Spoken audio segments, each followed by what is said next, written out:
Hi, Hugh Taylor here, coming to you from my office with my messy desk today to talk to you about startup public relations, 5 things to know about getting press as a startup.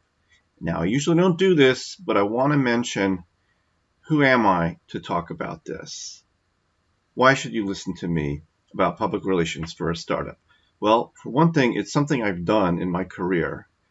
Over the last 20 years, I managed public relations for a number of venture-backed startups, including companies backed by major venture funds like Draper and Redpoint Ventures. I ran public relations for SharePoint Technologies at Microsoft, which is the opposite of a startup. It's a multi-billion-dollar product at a huge company, but the work involved dealing with a lot of startups and partners, and also was involved in the venture integration process where we acquired companies. So I saw what public relations looks like at the exit stage of a venture. That was interesting. And I've written hundreds of press releases for startups on gig platforms over the last 7 years. So this is a topic I know something about. So if you'll stay with me for a few minutes, you can learn a few things about doing public relations effectively as a startup. Now, what I'm going to talk about, I'm mostly talking about a technology startup in this discussion, but it'll apply for almost any other kind of startup. Number one, there's no need to rush. This is something that I deal with a lot with startups. Understandably, you're excited about your company, you want to get busy, you want to start doing public relations. That's great, but there's no rush really. My suggestion is take the time to figure out your message first. Your public relations strategy should be based on your overall message to the market and your overall value proposition. When you're ready with that, you can align your public relations messaging with your marketing message. There should be an alignment. So if your message is we're the storage software with the best performance, then your public relations, your press releases, your press kit and so forth should have that message baked in. That'll make sense. That way you won't have, like a marketing brochure, a web copy that says storage with high performance, and your press release says storage with high scalability. It's not the same message. So launch when you're ready, meaning when you have something to show. For example, if you don't have a minimum viable product or you don't have a website, it's not time for public relations yet. Maybe you can tease a little bit of what you're doing, but reporters want to see something. They don't want to, just talk to you until you're ready.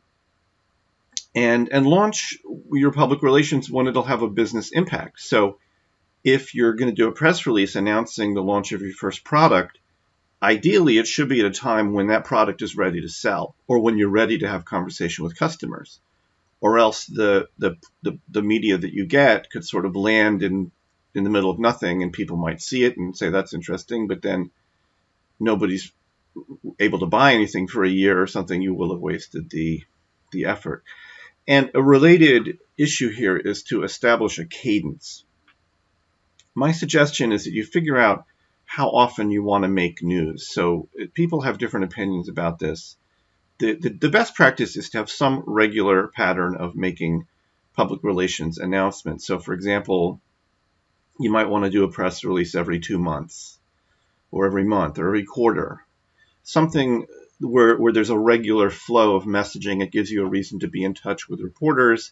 It makes your website news section look like there's something happening. You don't want to have a website where, the last press release was from 2017 and then nothing. It looks like your company's dead. Part of that is determining whether you want to only make important announcements or make sort of regular announcements of lower importance. So an example on the slow cadence might be like Apple. They only make a couple of major announcements every year.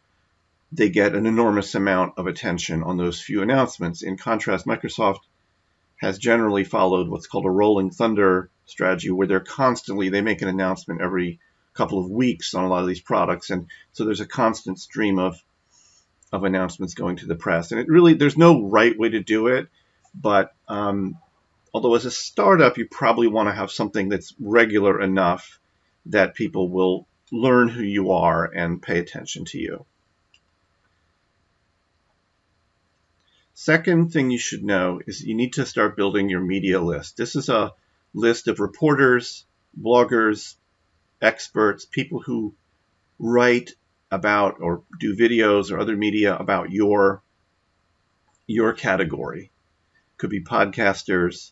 The good thing about today is there's a lot of different outlets that might get you media attention that didn't even exist a few years ago.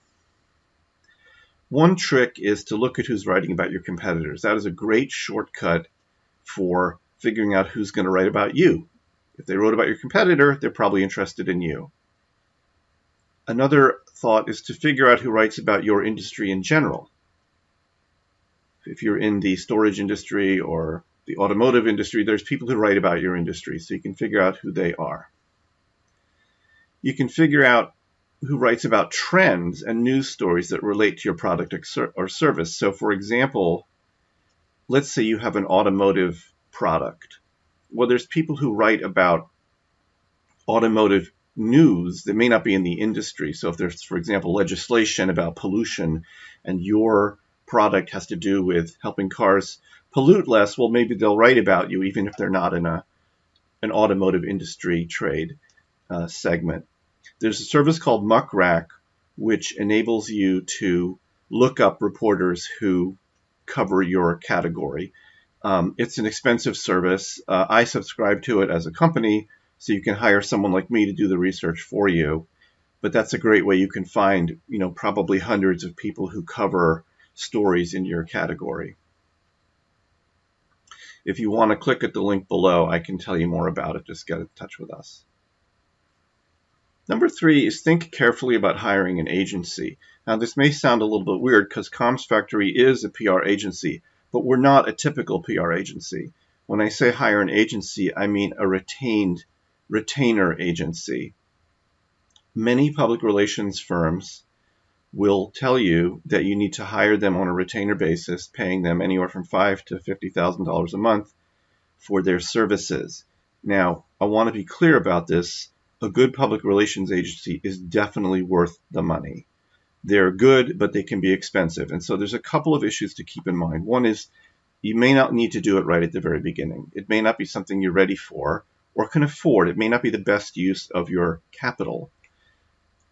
There may be a time for it. That's why with Comms Factory, we're sort of an early stage public relations service. We act like an agency, but we're not on a retainer. We're on a gig and service basis. The thing to also remember about agencies is that they sometimes will do a kind of a bait and switch, and I don't mean to be unfair to them, but this is the model you sometimes see and I have been through this as a startup public relations manager, so I'm coming to you from a place of experience where you meet the agency. This is especially true with big agencies. This is a thing that can go on with startups and PR firms. So let's say you get a Series A funding round, and one of your investors, someone who works at like a major venture fund says, hey, I want you to meet my friend who's executive vice president of some like big global public relations firm. You meet this person, and she's very impressive. And you're like, wow, I want to work with her. So you sign with the agency and you agree to spend $25,000 a month with them, and then you meet your team. And that's not the same person who signed you. So you're working with the team. Now the team may be great and they may not be great. And that is an important thing to think about and to be critical of. You're going to get handed off to people who may or may not be experienced, or they may or may not be experienced in your category. So it's very important to be critical of that and understand what they're going to do for you. Agencies also, because they're on retainer, have a need. I mean, they're supposed to if they're supposed to provide, 100 billable hours of service every month, they're going to do that. But there can be a phenomenon where they're sort of cramming in work at the end of the month to kind of do something for you, and it may not really be what you need. So just be careful about hiring an agency. It's not for everybody. And it's not always the right thing at an early stage.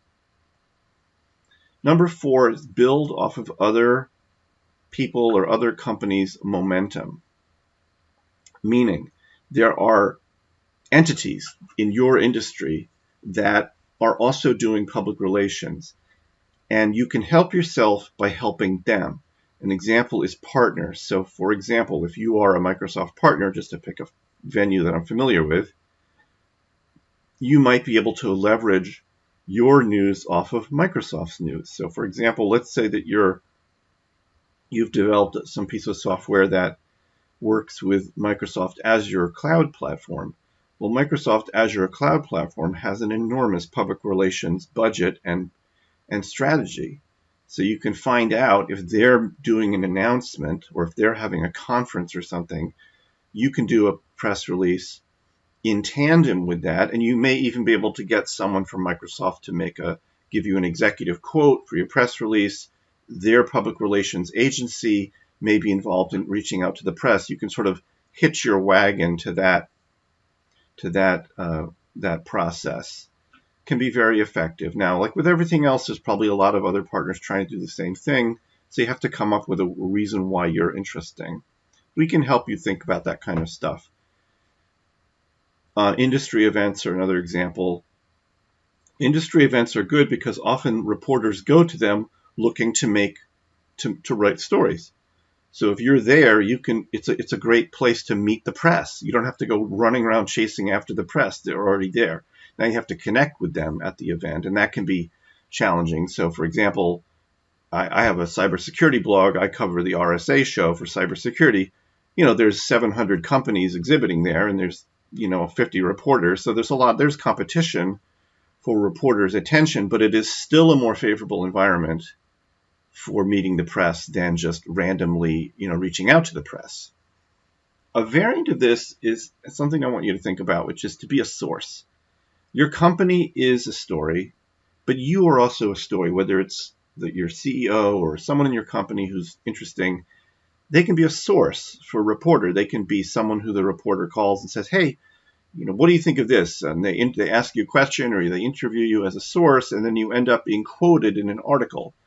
And, when you read a publication in your industry, you'll see people quoted, like people from your competitors, and you're like thinking, how did they get into that article? Well, they got into the article because someone like me called the reporter or sent the email to a reporter saying, hey, you should feature my client as a source in your story. They're very knowledgeable and they'll add value to your story. Number 5 is you can fail fast, but be a little bit careful. Now, the startup culture is great with the fail fast idea. Try things. If they don't work, try something different. Fail fast, break things. That is great. And that is a good way to approach public relations up to a point. There is an advantage in being a startup because you're basically invisible. You can stumble. No one's going to really care. It's not like if Apple Computer stumbles in a press release, they're going to look pretty silly. If you stumble because you tried something and it didn't really work, it doesn't really matter because nobody knows who you are in the beginning. Okay, you can be bold, but there is an etiquette in the press. The press is still a little bit old-fashioned, and you have to be careful. The reporters are often in their roles for a long time. They have long memories. You have to be careful. Don't offend people. Don't be obnoxious. If, for example, if a reporter says, I'm not interested in this, don't bug them about it. That might be a great attitude in another area of startup life. But if you bother a reporter and they don't like you, then you have a problem because that reporter might be covering your industry for the next 5 years. Also, I would definitely encourage you to learn from public relations failures because the press is a proxy for your customers. And in some cases, the reporters actually see themselves as a representative of the public.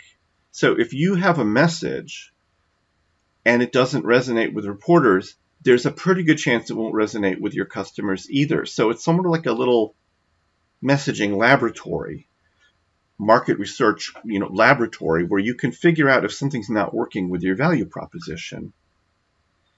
So pay attention to how people react. So if you have a pitch, a media pitch, and you send it out to 500 reporters and nobody's interested, that could tell you something. Maybe there's something wrong. Maybe you're not differentiating yourself well enough from your competition to get attention. And that's something you can work on and try again before you commit it to a much larger marketing campaign. So those are 5 tips on public relations for startups. We can help. We're Comms Factory. We work with startups all the time on press releases, media pitches, media outreach, and so forth. You can reach us at commsfactory.net, and you can click on the link below right to our website. We'd love to work with you.